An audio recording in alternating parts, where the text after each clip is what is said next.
Hi guys, welcome to my YouTube channel. The topic for today's video is how you can send stars to your friends on Monopoly Go.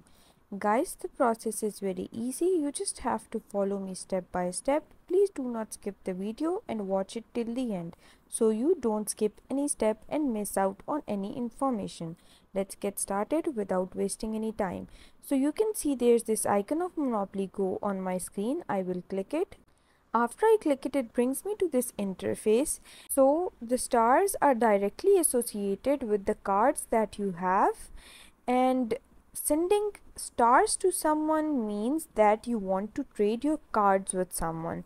Now right now that option of mine is not enabled. You can see it's giving a prompt of reach 15 to unlock, and I am on 2.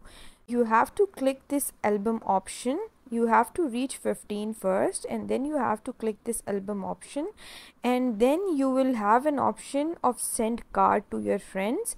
You can only send a card to your friend if you have a duplicate of it with you, and then you have to click the option or the button of send to friend, and simply the stars will be sent. I hope you liked this video and the process was easy for you, and if you did, please don't forget to like and subscribe my channel. Thank you very much. See you again.